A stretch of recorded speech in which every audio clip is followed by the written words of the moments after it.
வணக்கம், நான் உங்கள் ஆர்ஆர் கேபிட்டல் சதீஷ்.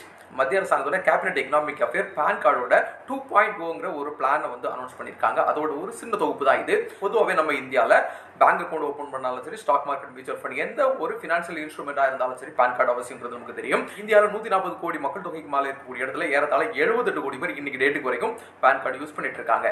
இப்போ இந்த 2.0 பேன் கார்டை கொண்டு வரதுக்கான முக்கியமான காரணம் என்னன்னு பார்த்தீங்கன்னா, டிஜிட்டலைஸ் பண்றாங்க, சிம்பிளிஃபை பண்றாங்க. ஃபார் எக்ஸாம்பிள் பார்த்தீங்கன்னா, எக்ஸிஸ்டிங் நம்ம கிட்ட இருக்கக்கூடிய பேன் கார்டு இருக்கு இல்லையா, அதுல ஒரு சில்வர் கேலோகிராம் இருக்கும், அதுல டேட்டாஸ் இருக்குங்கிறது பொதுவான கருத்து. ஆனால் இப்போ கொண்டு வரக்கூடிய இந்த 2.0வோட அடிப்படையான விஷயமே QR கோட் இருக்கும். எக்ஸாம்பிள், நம்ம ஒரு ஷாப்ல போய் ஏதாச்சும் பர்ச்சேஸ் பண்ணும்போது அந்த கடையில் இருக்கக்கூடிய ஜிபே, யூபிஐ இந்த மாதிரிப்பட்ட இன்ஸ்ட்ருமெண்ட் இருக்கு இல்லையா, அதுல நம்ம ஸ்கேன் பண்ணும்போது அவங்களோட டீடைல்ஸ் நமக்கு வருது இல்லையா, அது மூலமா நம்ம பணம் பே பண்றோம்ல, சேம் மேனர் தான் இங்கேயும் பயன்படுத்த போறாங்க.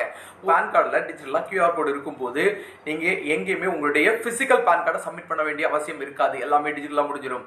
ஏற்கனவே இருக்கக்கூடிய பேன், டேன் இந்த ரெண்டுலையுமே நாம பயன்படுத்திக்கூடிய பிசிக்கல் காப்பி எல்லா இடத்துலையும் செல்லுபடி ஆகும். ஆனால் தொழில் முறையாவோ இண்டிவிஜுவலாவோ யாருக்காச்சும் எக்ஸிஸ்டிங் இருக்கக்கூடிய காப்பியை தாண்டி QR காப்பி வேணும்னா ஆன்லைன்லயே நம்ம அப்ளை பண்ண முடியும். ரொம்ப சீக்கிரத்தில் ஆன்லைன்ல நமக்கு வந்து சாஃப்ட் காப்பியா கிடைச்சிடும். ஓகே, இதுக்கு பிசிக்கல் காப்பி தேவையான தேவைங்கிற அவசியம் கிடையாது. ஏற்கனவே நீங்களும் நானும் பயன்படுத்திட்டு இருக்கக்கூடிய பேன் கார்டுல இன்டர்னலா கோர், நான் கோர் எல்லாமே டிஜிட்டலைஸா பண்ணிடுவாங்க.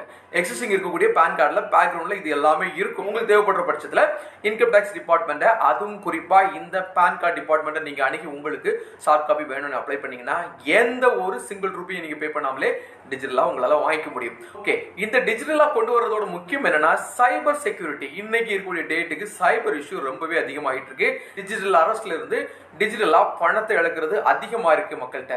அதை முதல்ல நிவர்த்தி பண்றது இவங்களுடைய முக்கியமான காரணியா இருக்கு. ரெண்டாவது விஷயம் என்னன்னா, பிசிக்கல் பேன் அப்ளிகேஷன், வெரிஃபிகேஷன், டெலிவரியில நிறைய சிக்கல்கள் இருக்கு. இதெல்லாம் இதுல வந்து களையலாம்ங்கிறது சென்ட்ரல் கார்ப்பரேட் எக்கனாமிக் அஃபேருடைய முக்கியமான நோக்கமா இருக்கு. அடுத்த முக்கியமான நோக்கம் வந்து ரெவென்யூ தான்.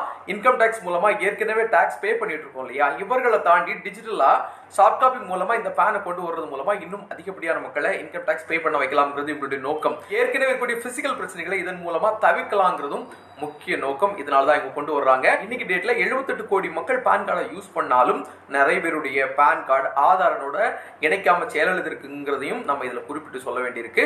சோ ஏற்கனவே நீங்க பேன் வச்சிருக்கீங்கன்னா உங்க பேன் நீங்க மாத்தணுமானா நிச்சயமா தேவையில்லை. உங்களுக்கு டிஜிட்டலா ஏற்கனவே நீங்க உங்களுடைய இமெயில் மூலமா சாஃப்ட் காப்பி வாங்கியிருப்பீங்க. அதை தாண்டி QR கோடோட உங்களுக்கு வேணும்னா நீங்க திரும்ப ஒரு வாட்டி அப்ளை பண்ணி வாங்கிக்கலாம். வேற எந்த மாற்றமும் இதுல இல்லைங்கிறது முக்கியமான விஷயம். இன்னொரு நல்ல தகவலை பார்க்கலாம். அது வரைக்கும் பாய்.